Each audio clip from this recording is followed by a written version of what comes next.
Let's start. I'll give you a really nice cue. An intro would be amazing. Yeah, we got to intro the guy. We gotta throw some respect on his name for his brilliant songsmanship. We intro him every single episode. No, he intros us every single episode. Okay, yeah. That's true. This time, it's different. With Peter and Chris. This time, it's different. Welcome to the podcast, everyone. We got to warn you, this time it's a little bit different. Yeah, really sorry I know about that you've gotten accustomed to an old thing. We're sorry. Sort of formula. But we're going to switch it, and I'm so sorry to do that on you. Sorry about that. But today, the episode is different because we thought we would bring on the guest that intros every single one of our episodes. The man that has made the intro that you know and love. We're going to bring him on, and we're going to talk about him. We're going to talk about him to his face. We're going to ask him stuff about him. It's what a lot of people call an interview. But you know what, Chris? You know what this one's going to be kind of like? It's kind of got a behind the music vibe or something like that, because we could really dive deep into the process that went behind the making of the hit #1 single. This time it's different. That sounds awesome. Sounds like you just made yourself a bit of an edit. Here we go.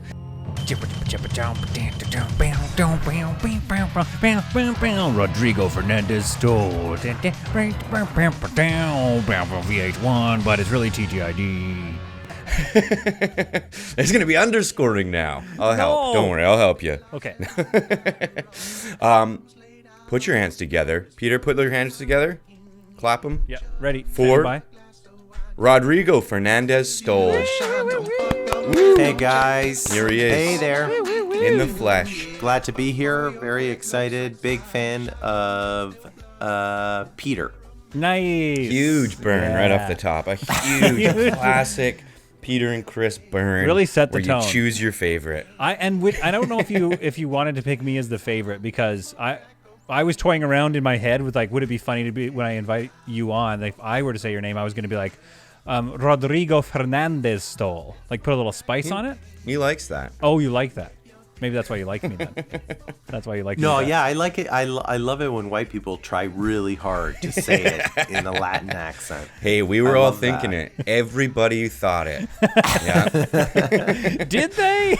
I was waiting for, Rod to call him out on it. I'm kind of the one. I like stepping in it. In our duo, I'm the one that steps in it. Hi, I'm Peter. I step in it. Just stop me. I'm really happy to be. I'm really happy to be here. I'm really happy that you guys, use the theme song that I made for your podcast. I haven't received any residuals from it, but in our defense, we have received zero money for doing this podcast. Yeah, but I think we probably still owe them something, I guess, right? Yeah, we shout him out every single time. I write his name every single week in the description. I don't know if you listeners noticed that. It's right there, right at the bottom. Right there at the bottom. I got a solid couple of followers from those shout outs. I remember asking you to record the intro, and we were going to launch the podcast, and then I think I got a text that was like, shit, fuck, or something like that. It's like, oh yeah, right. And then about 45 minutes later from that moment, we had something that I gave no notes on. It needed no notes. But you sort of clearly spent maybe about half an hour on it. That's clearly my process, is someone reminding me that I have to do something, and then I go, oh man. But it sounds the best, and so that's why I'm jealous. So tell us about that. Tell us about your creative process. Let's get behind the music of the Peter and Chris intro. Like, let's break down that 30 minutes. Yeah.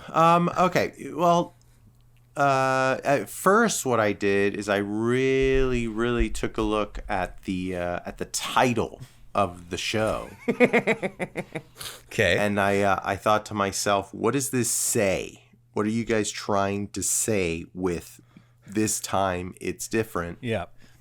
And then I said, I think they're trying to just tell everyone this time it's different. Yeah. And then I wrote that down on a notepad. Looked at that notepad for a while, and then I found some sticky notes. And then on about 40 to 50 sticky notes, I wrote, "This time it's different." Plastered them all over the walls. And then I wrote the lyrics, which are... Just you reading out the sticky notes. Well, but and just to give you a compliment for your process, you did push a little further past that, right? Because then you would say with Peter and Chris, like you expanded beyond the title to kind of include more context in the piece. Was there anything? I think there was a little part that you guys cut out. We cut something? Maybe. No. Yeah, you just got pretty racist in it, and so we had to sort of cut that stuff out. It just wasn't vibing. This time, they're white supremacists.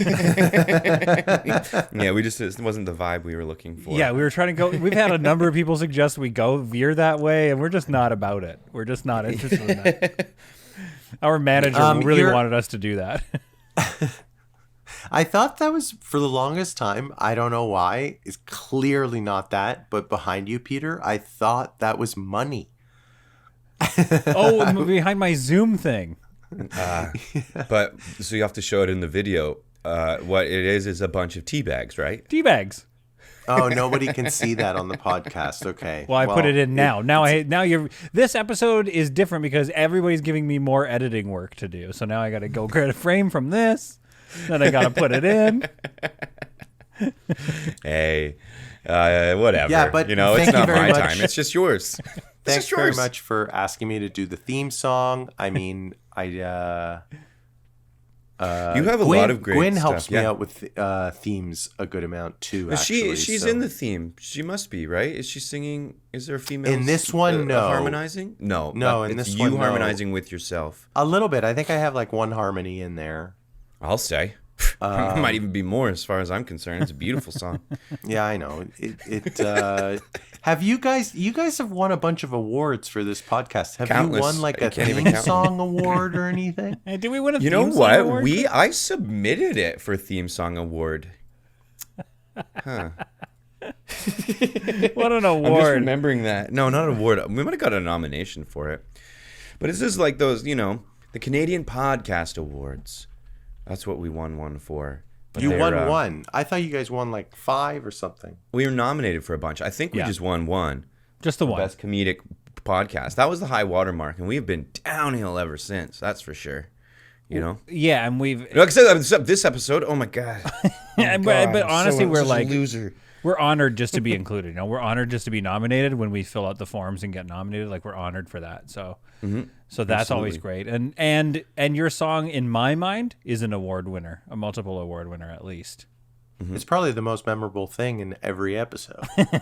That's unfortunately true. It starts very strong. Yeah. Yeah. Now, you have if anybody wants to check you make lots more songs other than our thing. You have an album called Fog and Lasers. I have two, and then I think I have 4 singles. Which maybe if you'll let us, we could play one of those at the end of this episode or something. Whoa. I mean, that would be cool. Are you guys legally allowed to play music and stuff? That's yeah. I don't think we legally count as a thing that any other companies are worried about.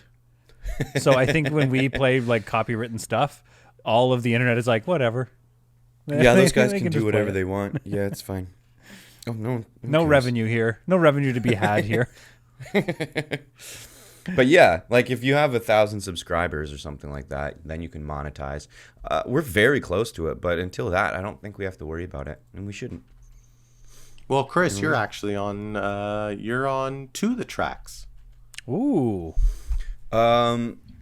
Which ones? I've forgotten. You're on So Wretch, which is you're on the chorus, which is I'm gonna be so rich, I'm such a piece of shit. That's right. I remember singing those lyrics. You just actually caught me talking candidly about around my life. I'm gonna be so rich, I'm such a piece of shit, and then you just recorded it and put it in your song. And the other one is Dumb as Fuck. That's the other one that you Another one that we were just hanging out. I was being me. But it is nice that I can send you those texts and say, can you send me just you singing along to this? And then in 2 seconds, you send me something like... It's the best part, you know? And I remind you about intros and stuff. 85% of it is unusable, but I usually can all you throw need in is a few seconds. Yeah. You guys got to call yourselves the 30-second geniuses or something, you know? Because you just like... Chris can roll out, he can lay down vocals in 30 minutes flat. You can lay down a track 30 minutes flat. Like, you guys produce. Yeah, we really do. You're the NERD of Canada. I was trying to think, like, when our friendship, like, was solidified. Like, true, like, I know that I met you through Gwyn Phillips, Templeton Philharmonic. Check him out. Still refuses to be on our podcast, by the way. She's been on it like Still twice. Keeps turning us down. Constantly. She's been on it. She's been there. Scroll back. No, that was somebody else. It was a character. Yeah, she was playing Jennifer Aniston. Yeah, that was Jennifer Aniston. We've still never had Gwyn on it. But I was trying to think of it because I know when I met you, but then I think it was for sure when somebody tagged us in a photo of Adam Duritz and Rob Thomas. Like, and they were going to do a tour. And, like, we hadn't made a sketch or anything together up until that point. Really? Was that it? That was the first thing we did. We hadn't done anything. And then you were like, we got to make a video. Like, we got to mimic this video that they did. So I, like, drove up to Hot Docs thing. I think you were working for the festival or something. I was in the middle of a shift at the Hot Docs Film Festival, and the best thing was that I told them, I said, I need to go make this video right now, and they said, yeah, go do whatever you want. And then we did that, and then we just put that online, and I think then we started a never-ending spree of doing Rob Thomas and Adam Duritz videos. That was it was super fun. That was what, 6 years ago, 7 years ago? Yeah, a long time ago. Culminating in us both going dressed as them to one of their concerts. I'm legendary rock god Adam Duritz. And I'm Rob Thomas.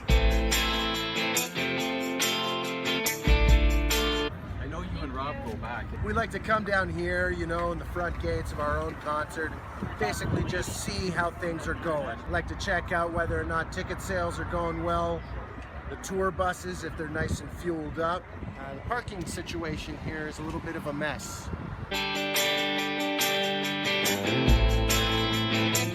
Sanya, say Sanya. Sanya, right on. I toured with Phantom Planet. We would always have just a steak. I toured with Smash Mouth. They eat a whole pig before the show. It's 20? Or that's an M? Well, I can't really do that Duritz impression anymore. That's for sure. Well, it's yeah, I guess you're in. But he can't. That's not his hair. He's also wearing a wig. Well, he realized how insensitive it was, and then he got rid of the dreadlocks, and now he has hair implants or something. Did he really? Yeah, he got rid of them. Oh, God. So I'm not doing that impression anymore. You looked so believably like him that people were coming up to you and asking for your autograph. We did have a lot of people coming up to us and asking for photos, but the best was trying to get backstage and like standing there by the side. And I remember one guy coming up to me with his Counting Crows vinyl and asking for an autograph. And then I was like, I don't do autographs before the show. Like, I don't do that. And, it's just like... and then this group of women who were just like walking by were like, oh my God, like it's Adam Duritz. And then they were walking up to me going, aren't you supposed to be on stage in a little bit? And I was like, yeah, but I like to like say hi to the fans. And the lights turned off and I ran away from that section. And Adam Duritz came on stage and everyone lost their mind. But people actually thought I was him for a while. The same thing at that Dwayne Gretzky show where I did Mr. Jones. People were texting the promoter going, how did you get Adam Duritz to come to the show? Clearly it wasn't him. Like, I was not him. I was being so big. Yeah, the likeness is definitely there. The likeness was so much so that, like, I was walking around as Rob Thomas, and all my costume was just like a pair of glasses, and then I drew like his like cat's cradle tattoo that he has. It's very specific. And someone called you out on Instagram for that tattoo or something. I remember somebody was like, that's not the right tattoo. Yeah, I know. And I put like fake spacers in my ears just by like permanent markering little black dots.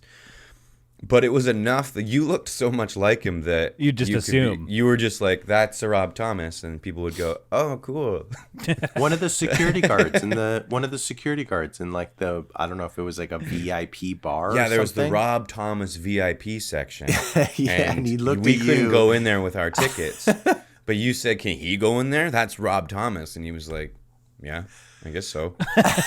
Like, even if he believed it or not, I think it was just sort of a nonchalant thing. Like, he didn't care if like, anybody could have gone in there. Yeah. But I was thinking like, oh my God, I look so we were casual. fooling people. He was like, who? That's Rob Thomas? I was like, yeah. And he goes, yeah, whatever. Yeah, he just like did not care. He just wanted the shift to be over. Yeah, he was so.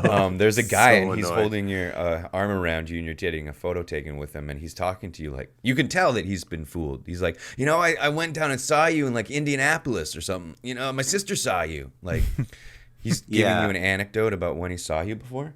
And I had the worst pit stains of my life because it was so hot and I was wearing that leather jacket and I couldn't take it off because it was part of the costume.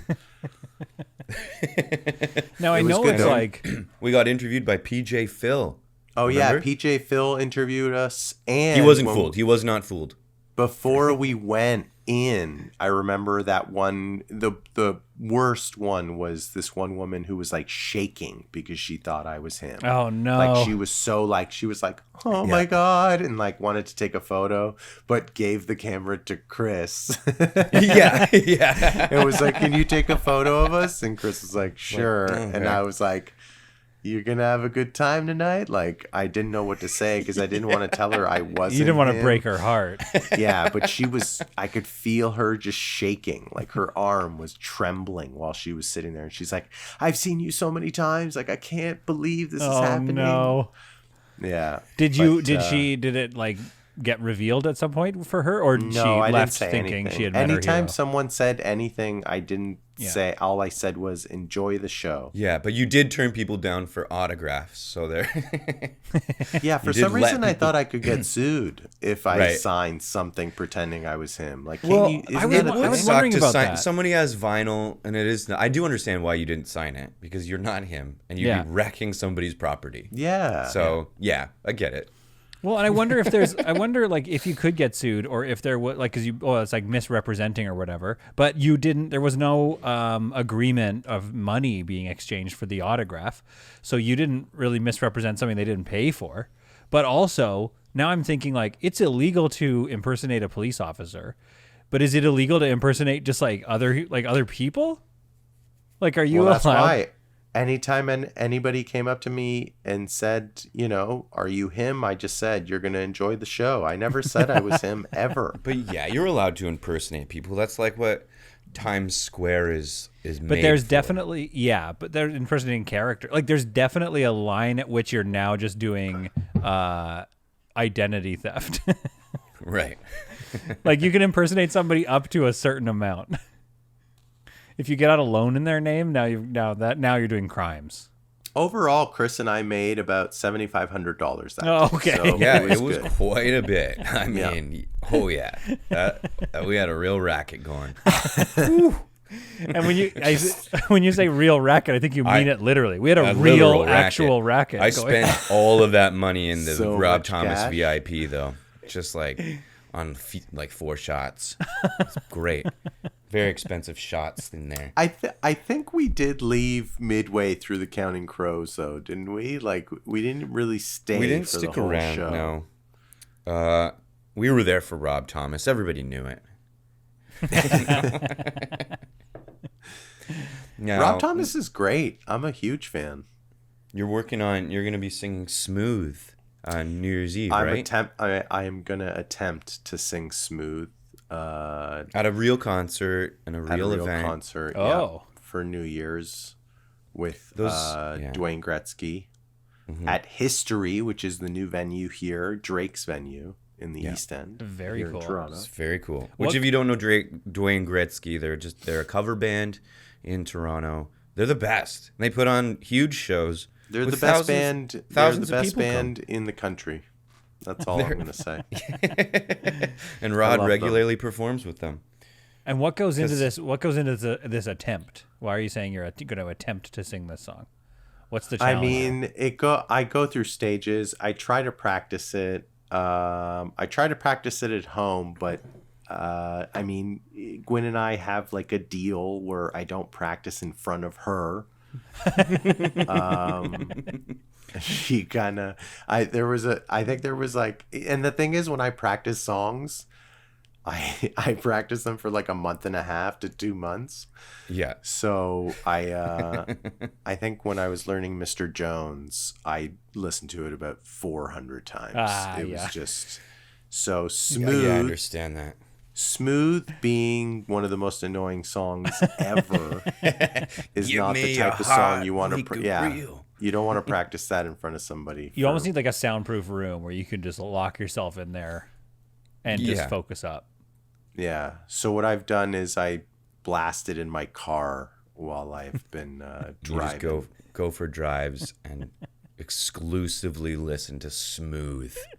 I did a job where I had to drive. I did a job where I had to drive to North Bay and back a good amount of times in the last 2 weeks. Mm-hmm. And I just listened to Smooth for a solid 2 hours at one point. So what's the job? Think I got it. Are you allowed to talk about the job? You working with any celebs? Whoa. Can we meet them? Well, here's the thing. Sometimes you do these very fun. It was a very fun Christmas movie that I did up north.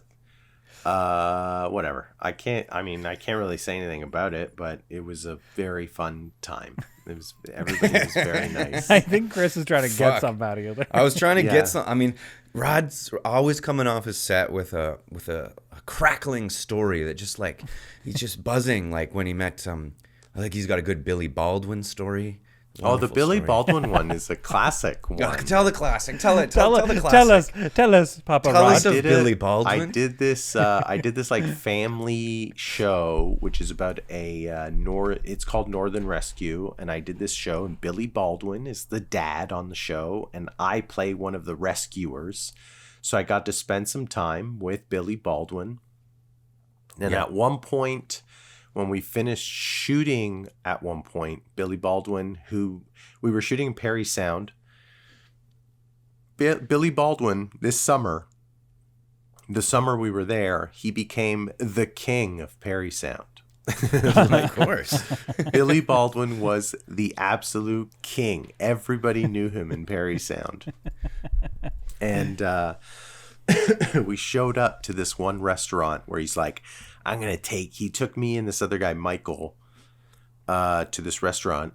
When we finished shooting, he's like, "You like ribs?" By the way, he's the nicest dude ever. He's like this. He's the good Baldwin. He's the good one. He turned out just the nicest dude ever.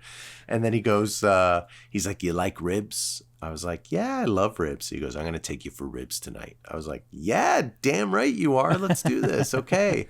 So he drives out to this like middle of nowhere steak and rib place.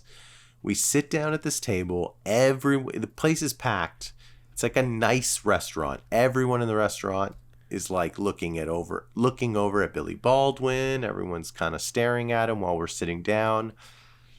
And while we're sitting there, people are walking up to the table. So you get this like one table of like two bros that walk up to the table with shots. And they're like, oh, no. Billy, we're huge fans of Backdraft. Can we get a shot with you? And he goes, he's like, no, I won't take the shot, but my friend Rodrigo here will. So I take the shot with those two guys, and then another table walks up, gets a photo with him, and then there's this other table of super wasted people. It's like 12 people, and they're absolutely bombed. Couple of them are like hitting the walls, going to the bathroom. Hitting the wall, yeah. And and here's the thing, they were like looking over at him and like laughing at him, and you could tell they were like mocking him. Yeah. And saying random things like, if I was a Baldwin, I'd fucking, I would, like, just mean stuff. So they were saying it about him. And Billy Baldwin gets up from the table, goes over to them. This is a table of 12 people having dinner. And the balls that he has to, like, stop their dinner. And he goes, how's everybody doing tonight? And everyone's like, whoa, Billy Baldwin's at our table. And he goes, ladies, I know a good rehab center if you guys need one. And then walks away from the table. It's just ferocious. Totally just says that, and everybody's just silent. And then he walks back over to our table, sits down, puts his glasses back on, and then just continues to eat his dinner with us. And like, I'm having ribs. So like, I'm sitting there eating sticky ribs going, I can't believe, yeah, like sticky fingers. Mouth's got like wiping my mouth everywhere. with a nice napkin. Like I've got like sauce all over my mouth. I'm really digging in. And I'm looking over at this other guy, Michael, going, I can't believe that just happened. Like that was awesome. And at that point, we're eating. 10 minutes goes by. That other table is super uncomfortable. And one of the husbands from that table walks over to our table, and he's like, I think you need to apologize to my wife. Who the fuck do you think you are, you fucking... Like, super wasted, just looking right at Billy Baldwin. Billy Baldwin still eating his dinner with his hand up going like this. Yep, that's great, buddy. All right. For sure. Holy Doing the shit. chirp Go motion. back and sit down. I'm in the middle of it eating my ribs, just looking back and forth at each one of them. And the guy who's like ripping on Billy Baldwin is like right here. He's wasted. And then finally he's like, how dare you, all this stuff, and then goes back and sits down. And then the wait staff comes over. They're apologizing for that table. That whole the table of 12 people starts getting up, leaving. There's all this like commotion in the restaurant. Oh, that sounds stressful. It was so stressful, but at the same time, I was like, I can't believe he just got up and walked over to that table. And then at that point, I like looked over at him, like we were talking, and I was like, wow, that was crazy what you just did. And I was kind of like, I guess that happens all the time. Like, how much does that happen to you when you go out? And he looks at me and he goes, all the time. I'm like, really? He goes, all the time. So he told me that it just happens everywhere he goes. And he's like, I'm used to it. So this is, I call people out on this stuff. I was like, wow. Anyway. And I mean, yeah, he's a Baldwin. And they call people out. That's what they do. How many Baldwin? We're missing one in my mind. There's Alex, Steven, Billy. Isn't there one more? Danny Baldwin. Daniel Baldwin. It makes sense too from a celebrity standpoint. Like maybe Alec Baldwin, you just kind of can't get to, but like lower on the chain of Baldwins, you feel like a little more free to give him some shit. So he probably just gets it all the time because people are like, yeah, not even the main Baldwin. And he's like, I get that all the time. I hate it. Yeah, he said one time he was at a baseball game, and this couple walked up to him to take a photo, and they took a photo with him, or the husband took a photo of his wife with him. Like he was like, "Can my wife take a photo with you, Billy?" And they were being super nice to him, and Billy Baldwin's like, "Yeah, sure." And then all of a sudden they walked away, and then the husband came up to him later and was like, "You piece of shit. Fuck you," all this stuff. And he was like, "You just took a photo. Your wife took a photo with me." So he was like, people turned on you, like all this weird stuff. He's like, I think he's mad because he thought his wife was into me. Like, I don't know. You could probably tell when, I mean, it must suck be celebrity and have people come up and you can tell they're doing the ironic photo. You're just like, they're going to put you on Instagram and be like, look at this loser. Or they do some inside joke. They like hold their, like they make an expression, like, and then you're like, oh, this is a meme. I'm getting memed. You're getting memed. I like the part of the story that it was a side story, I guess, of because you have an album, Fog and Lasers, and one of the tracks on there is called "Whip Your Dick and Tits Out." Right? Oh yeah. And didn't he ask you what you're listening to? No, I had just made that. Well, I had just released that album. And then while we were rehearsing one day, the director who knew about the album, we were rehearsing, and he looked at Billy and he goes, "Hey, Billy, Rodrigo just came out with an album." Just puts you on the spot. Yeah. And he was like, "Oh, yeah. What's it called?" And then I was like, "Oh, it's called Fog and Lasers." And then the director's like, tell him about that one song. Like, what's it called?" And I was like, "Oh, it's called Whip Your Dick and Tits Out." Just setting you up. Yeah, and then he's a fail. And the director's loving it. He's laughing. Yeah, he's watching you squirm. And Billy just looks at me and he's like, "What?" I was like, "Whip your dick and tits out." And that was the convo. That was the conversation. And then they were like, "Okay, ready. And here we go. Let's roll camera." Yeah. And I was like, "Oh shit." So I go over, I'm like in the scene, I'm fixing a car or something. So like I end up going to the car. I'm like, "Oh, great." And then so they're like, "Okay, ready, and action." And then Billy Baldwin comes over, hits his mark, and then all of a sudden looks at me and he goes, "Hey." And he's supposed to say his line. And I was like, "Hey." And then he looks at me and he goes, "Whip your dick and tits out." But this is him. He's standing on like a rock, like above me. So like everybody can hear what he's about to say. Like no one else is talking because we're about to shoot. But as soon as he said that, I didn't even start laughing because I just couldn't believe that he had just said it.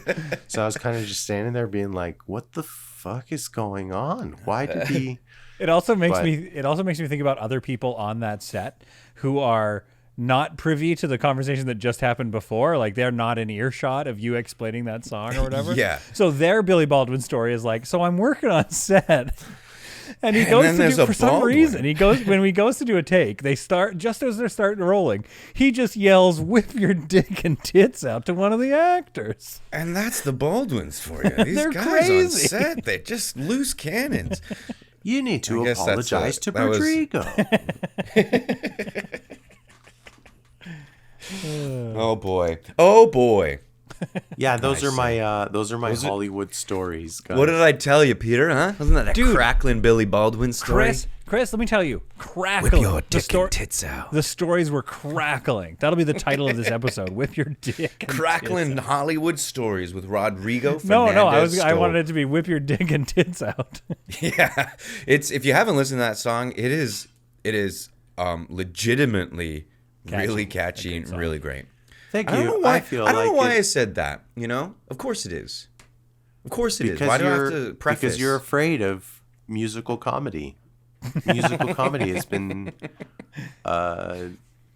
tainted with some sort of like everybody thinks they're not supposed to like it. Rod, I think there's a real that's for sure. I think there's a real thought there. I think you have a real axe to grind there, and I kind of want to hear that because that's my favorite type of music, which is kind of I feel bad about. I feel bad that I like it's like early Eminem or something like that. It's like I just like music that's like got punchlines or is a bit silly or something. But I feel bad about it. I mean, that's kind of the thing that I wanted to try to do with this type of stuff is it was like, how do you make musical comedy that you can like take as seriously as possible? Which I feel like people like Bo Burnham do really well. Like True. It's like, but still people shit on him for making some sort of like, they think it's, Tim Minchin. Hacky. yeah, Tim Minchin, hacky Bo in a Burnham, way. they like take it seriously as artists. And then you've got like Lonely Island, who took it seriously as comedians. Produced so well, those types Oh yeah, of things. Yeah. Those Like music Lonely videos are Island just fucking turned epic. it into they produced bangers. you Yeah. know? Full on bangers. legitimate club bangers that you go to the club when we were that age and we'd be singing like, You'd I'm hear on that. a boat, motherfucker, don't you ever forget. Yeah, but we're so I guess we're all basically we were all kind of like raised to think that musical comedy is this like ukulele Yeah. duo. Yeah. Well, and which- I wonder if it follows to filmmaking too, where it's like comedies are sort of seen as lesser than in the like spectrum of movie making. Oh, definitely. Yeah. Of course. Is there a comedy that you would think would be an Oscar contender? Ooh, a content. Oh, don't wasn't know. there? Yeah. There's been comedies that are Oscar contenders. I mean, didn't Tropic Thunder kind of like get some heat, or was that mainly Yeah, for, like, I mean, Tropic visual Thunder effects? Robert got Downey a- Jr. got nominated for an Academy Award for being in blackface. Yeah. So Yeah. Yeah. Commenting on being in blackface while Yes. being in it. Yeah. Oh, I think Yeah. that was one of the funniest things ever. It No, was I think great. he definitely, yeah. I mean, Mel Brooks movies or something kind of. I love how we're like, but it was okay. It was fine. okay. It was okay. fine. Well, I think we can make that call. I think it's up to the three of us are able to make that call. I think. It's all fine. Yeah. He lost to Heath Ledger that year. That's why he didn't win it, because Heath Ledger Who was won. in Joker Face? Yeah, Joker. Joker face, clown face. Yeah. Yeah. And we all Man, that's thought and that- that's kind of the other end of the spectrum, which is weird that it's like comic book movies have gotten there. But I do remember all of the like Heath Ledger stuff. They were like, oh man, like he just like the role destroyed him. And you're like, Joker, the comic book bad that was guy? a big part of the publicity, though. They really They played that up. Oh, you're saying they huge. leaned into it. They liked the. Yeah, they leaned yeah, into yeah. it. I'm pretty sure I mean, whatever. I don't know who he was, but like he obviously had his demons before he got into that 100%. role, you know, 100%. and then they really played it up where they're like, Yeah. the role messed him up. And I'm like, Yeah. I don't know if the role I don't did think anything. so. Yeah, I think he's a he, human being with human problems. Yeah, I think lack of sleep and other stuff. Yeah, exactly. And yeah, one of the Olsen twins. And one of the Olsen twins. I do. Yeah. I do not don't- know that context. You don't know that story? That people blame her for the murder of Heath Ledger. For the murder, it's a murder. Yeah, now? it was an accident. It could be the rumor, but she was in bed with him that night and left him in bed, no? I think and so. provided Something- him with the pills. Oh. She provided him with the pills. That's Yeah, that's something all like that. I didn't know the bed thing, but Mary Kate maybe, or Ashley. geez. You know what? We might as well just say it was both of them. They're basically the same. Half It of depends. each. It depends what shooting day it was because they swapped them out. Is this They're a true always crime doing podcast parent now? trapping. Yeah, this turned from inside the music to true crime now. True crime. Yeah. Who killed Heath Ledger? And he was killed. Step by the one, way. he was killed. We've decided that. Step two, who did it? One of the Olsens. They're both the same. It sounds like if these I always rumors are thought- true, it's more of a negligence situation then. Yes, exactly. You know, for the longest time, I thought Lindsay Lohan was a twin because she did the movie Parent Trap, where she plays both parts, and I thought she was a twin. And just the Well, visual there's two effects. of these. You're like, There's this two is of too, these. that was too good. How are they both in the movie if she's not a This is twin? too How did they get amazing. them in the same scene together? So Oh, when that did you still find blows out my mind. when did you find out she wasn't a twin? A few weeks ago. Yeah, just really quickly. Yeah.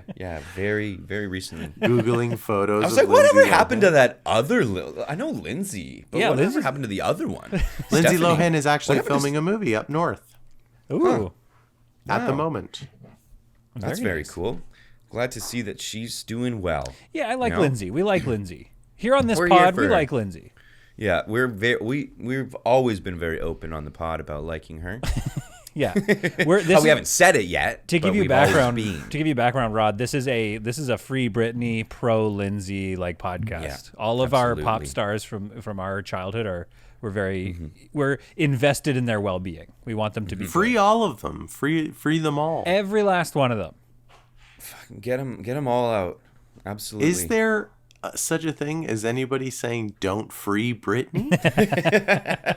I've never heard a single person say that. No, I guarantee you there's like 5 people that are not free Britney. One is her dad, who is benefiting greatly. That's true. And then the other is a podcast. And then the other 4 are the lawyers that were making lots of money managing her dad's side of things. Yeah, that's true. Okay. They were like, "Oh, we're professionally very pro trapping few. Britney." Yeah. Everybody else, of course, it's all good, but yeah, them for sure. What was I gonna say? I've long since forgotten. Do you it's think? Gone. Well, here's my Lindsay last question. Lohan? Sure. Is she a twin? we're good on that. Right? It's gone. You know, there's no finding it. When it's gone, it's gone. My last thing I would want to say about that is like, I think it's obviously very good that the response to Free Britney was like, we're not expecting her to make more music or come out and do things. Like, she can be just like live a happy, free life now with her millions and millions.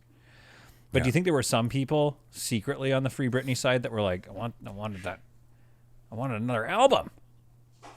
But she's like, I'm probably not going to get back into performing for like a long time. Now, yeah. Anyone who's invested that much into another person's life clearly is just not all there. I feel like I would never invest. I love certain actors, but I don't think I would ever like try to fight for their like financial freedom. Is there one that you think you'd get close? Like one where you'd like kind of go out of your way to meet them? If they were like, you knew they were going to be at the airport someday or something like that, is there anybody you'd be like, I'll change my schedule a bit to see if I line up with this person? I'm going to say Wayne Knight. Nice. All right. Okay. A little Newman. Yeah. Okay. Like, imagine I got to the point where I was like, free Wayne Knight.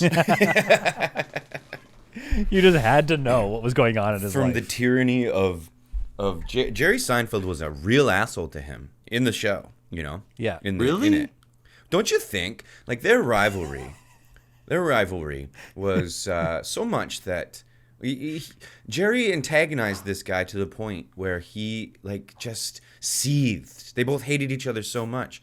And I think Jerry's an asshole. You're talking on the show. He's talking about the characters. On the show. No, but also Jerry in real life. I don't. Yeah, I don't Rod, see him we've being already very established that Chris thought Lindsay Lohan was twins. Like, he's pretty sure. Seinfeld is real.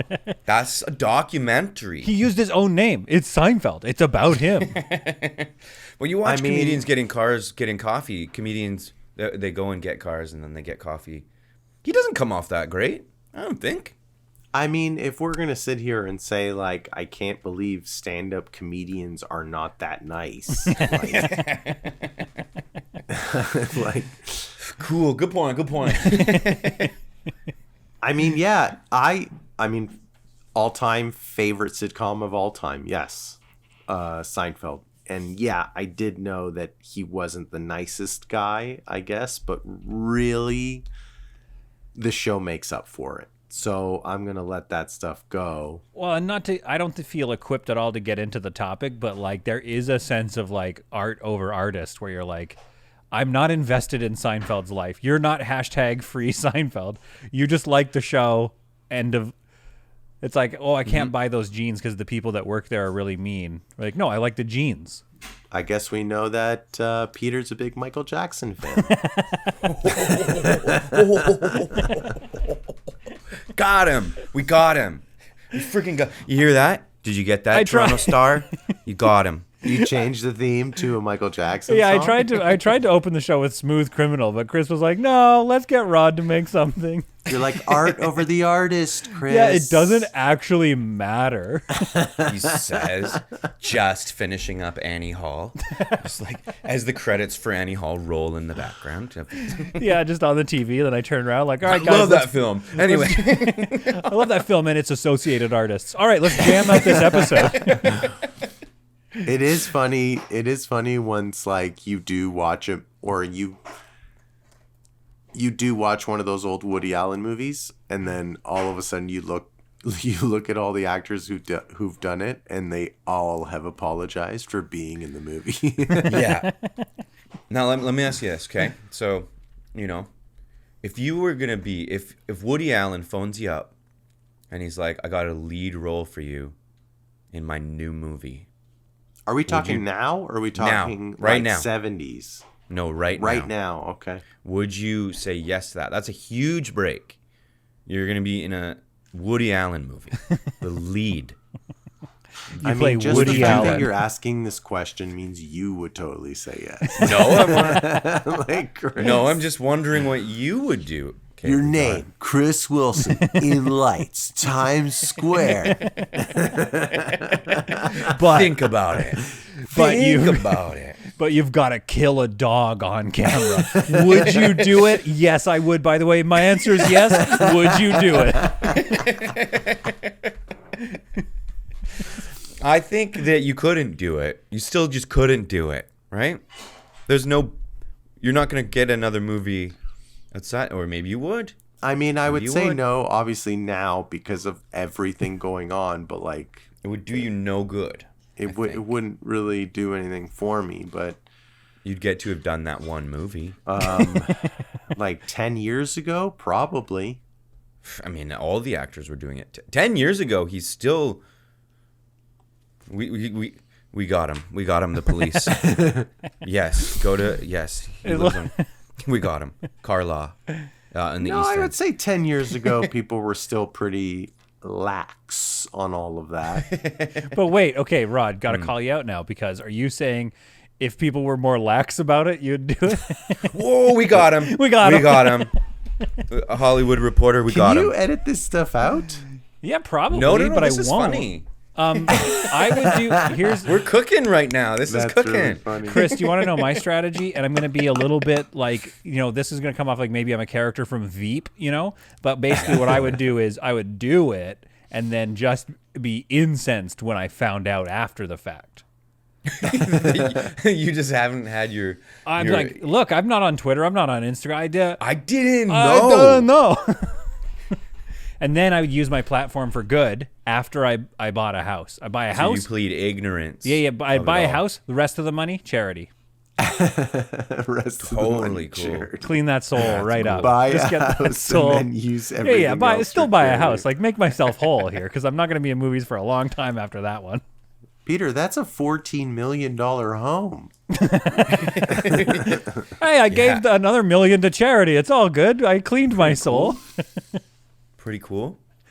Okay. No, but to answer your question, No. I when I said lax, I mean nobody really knew what was going on. Don't worry, Rod. There's only like 4 listeners. This is gonna be on Dateline. This is it. We'll ask you. We'll clean the slate. I'll ask you a different "Would you rather" right now. Yeah. Thank you. A really cleaned slate. Would you rather? Would you rather kill Hitler as a baby, Okay. or just not do that shit, dude? Whoa. Listen, you can't kill a baby, right? You can't just go kill a baby. Did you have an actual "would you rather"? Because that was a bad one. That was a bad one. No, that was good. I thought that was good. My "would you rather" was gonna be it was gonna get weird. Okay, so would you rather? This is a tough one. I have a butt on your chin. I pointed to my forehead and said chin just now. Yeah. But I meant. We all saw. I meant forehead. Yeah. Would you rather have a little tiny butt right here that functions, fully like works? And where? Sorry, point again. On your chin, right here, up on your forehead. Oh, but centered. Okay. Up on your center of your chin, forehead. Your forehead. An actual butt. A butt that works and functions, and you need to like use it, right? It has to go. So you have that. Or would you rather have two weird little legs on your chin, down on your lower forehead, on your chin here, that like also function? They have got two little working knees, little feet. They stink. They have hair all over them. You're not allowed to grow a beard to cover them up. Why not? Because you can't. It's my day. It's my question. And you can't have a beard. No beard. It's my question. No beard. I make the rules. Do I go to the bathroom with that butt? Yes, like you have to. Oh my god. Oh yeah, and maybe it even, it is the exact amount that you go poo now. You have to do out of your. That's butt bad. as well, so I'm doing lots of poos these days. And when you poo, the chin butt doesn't have to. You keep saying chin, by the way. Just letting you know you're falling apart. I'm just letting you know your forehead falling butt apart. doesn't have to at that point. Like you're constipated, so you have to go to the bathroom double the amount, or two little stinky feet on your chin. Wait, let me ask about this feet. You said it's full legs. Does it have legs. a crotch then? Like, do you have like a little tiny dick and balls? No, it stops right at the chin. I'm gonna do the butt. Dick and balls. I'll do the butt. You're doing the butt? Yeah. Whoa. Whoa. What's your the butt? Unexpected. The butt you can grow your hair and just kind of like cover it up. That's Right. cool. That's cool. Okay, that's true. I'll let that happen, but no covering up the feet. With Yeah, the you but can't that's- cover up legs or anything on your. That's not fair though, because I'm a bald man, so I have no. It's gonna just be out in the open, an exposed butt. That's a good point. So you're gonna go feet. I was thinking feet because then you throw on a scarf or something like that. Yeah, but also just embrace them. Put on little like Adidas on those feet. Put on little tiny puppet baby shows shoes. where it looks like you used to have a little giant head. clogs. Yeah. Oh yeah, that would be so funny. Yeah, you could do little puppet shows. That'd be great. You'd make a lot of money off of that. I feel like Puppet Think of the Legs profit. Pete would sell tickets. I feel like Butt Forehead Rod. Like I feel like I don't know if people would be like, "Ooh, I want to go see that." I gotta see that forehead butt shit. Oh, got you. I feel like having a butt on my forehead would help me get more roles in a Woody Allen movie. Yeah. Yeah. Your name, in lights, Times Square, Chris Headshot. Wilson. Butt on forehead. Butt Forehead Wilson. I mean, he's Directed not by getting Woody other Allen. roles. Come in my film. I've never done a Woody, and that I still haven't. Come in my film, Rodrigo. Oh gosh. I kind of liked it. No. I liked it. It's good. It's there. We have a rule. You're not allowed to sing. I'm not allowed to practice impressions. I was expecting a Jay Baruchel impression at some point in this. Usually Jay Baruchel calls in. He comes out. Yeah, actually, he's. Yeah, we can get him on the phone. No, don't. Good point. Yeah, he's coming. He's on the phone. Oh my God! I'll dial nice. him. Do you want to talk to him? Yeah, Rod, I'll do you phone mind him if up. we patch the two Yeah, of I'll you together? talk to him. I can Here we do go. that. Yeah. All right. Okay, I'll just get it. It's ringing.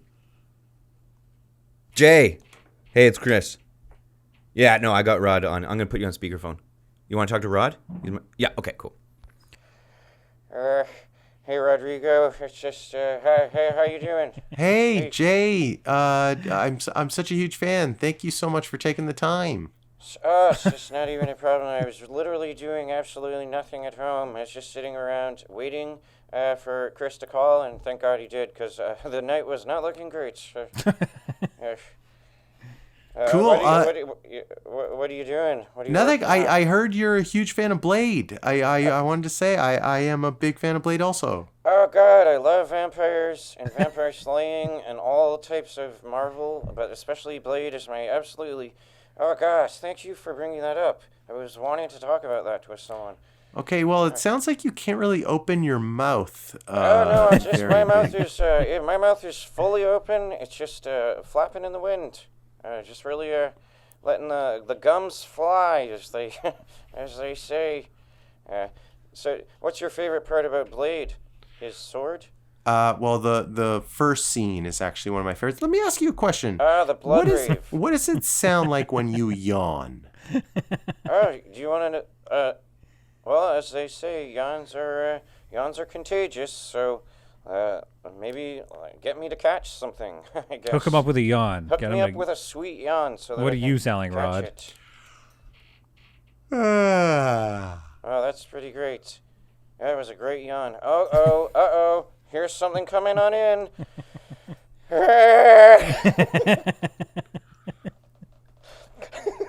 You okay? Oh, God, yes. Are you okay over there? Oh, yeah, it's just doing a normal yawn. I think Sounded that's painful. what that sounds like when you shit from your butt forehead. When I wake up in the morning, I just always give it a big yawn. And, just getting ready for the day. It's wonderful. I love starting off the day like that. An actor prepares. Oh, yes. Absolutely. Hey, I have a new audiobook out where I talk about weed. Have you listened to it? I don't smoke weed anymore, unfortunately. So. Oh God! Fuck! What was I thinking? Damn. Yeah, my whole entire audience is gone. I'm a sober man now, Jay. I'm sorry. I don't really talk about weed anymore either, because it just makes me miss it. No. The weed fad is wrapped up. It's done. It's over. I love rolling up a fatty and just doming it to my skull. I love weeding out. Weeding out. Did you say doming it to your skull? Dome it to my skull all the time. I just love weed so much. I had to write a book about it. Would you say you're kind of like riding Seth Rogen's coattails a little bit with that weed stuff? I kind of feel like he has the market cornered on talking about weed. No, he doesn't. No, he doesn't have the more. No, I'm gonna phone him right now. I'll phone him right now.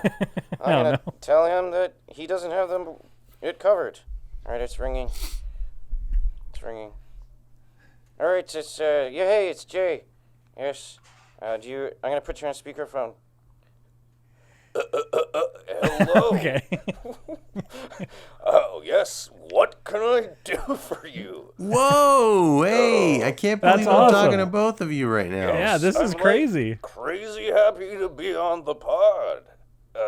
Talking about weed, I guess, or something. That's great. Big fan. Hey, what does it sound like when you yawn? It sounds like.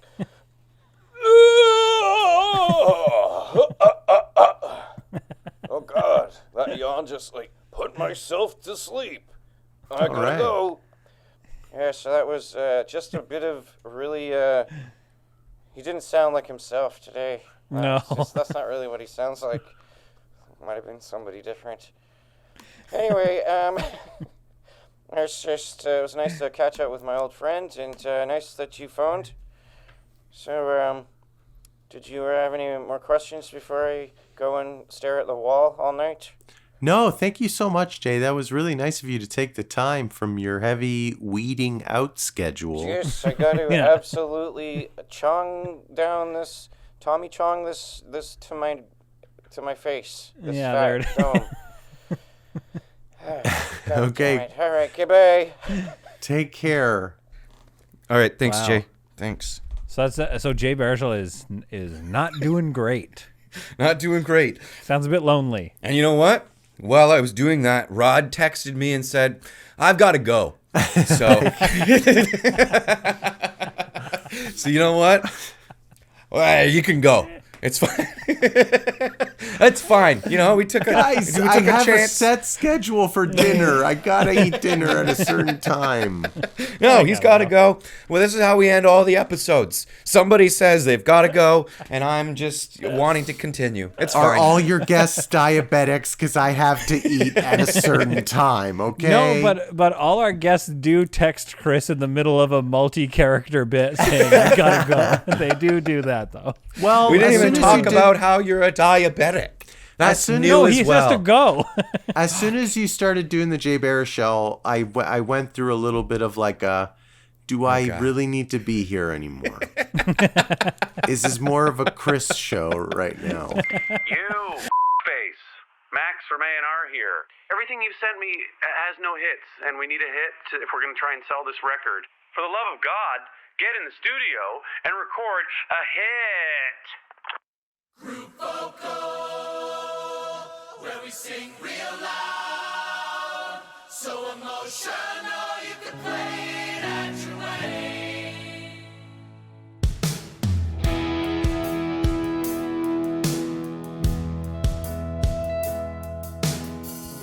I pour my heart into this piano,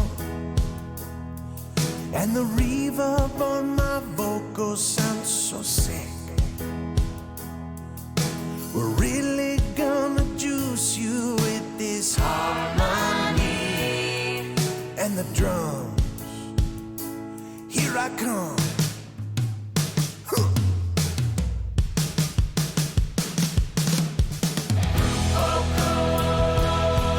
Where we sing real loud, so emotional you can play it at your wedding.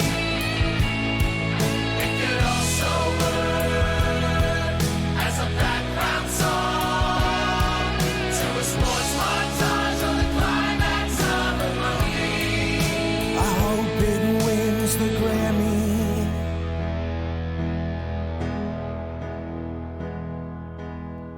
Lights, camera, action will make the video.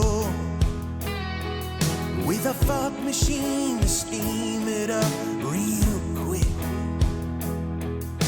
I'm ready for my close-up with my bolero and Stephanie Seymour. Stephanie Seymour, Stephanie Seymour, Stephanie Seymour. Hey, did you book Stephanie Seymour? No. Where we sing real loud, so emotional you can play it at your wedding.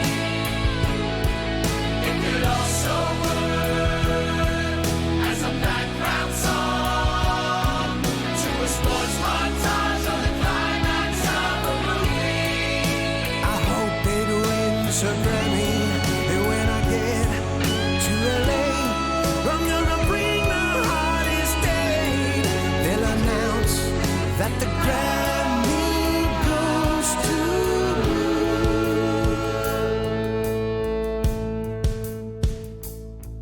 solo vocal, where I sing real low.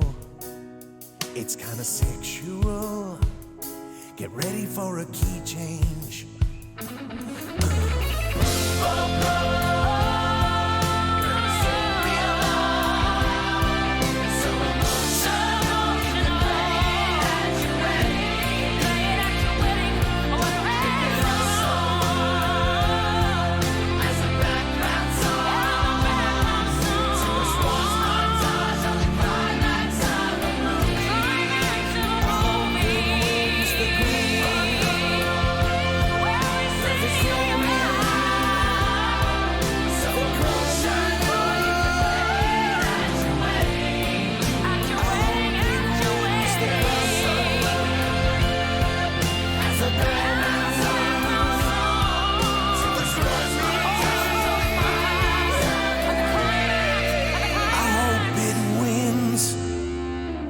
I hope it wins the Grammy. This time, it's different. This podcast has been brought to you by the Sonar Network. Sonar! Oops, drop the podcast. What if people liked and also subscribed? I think we're just down here to kill time.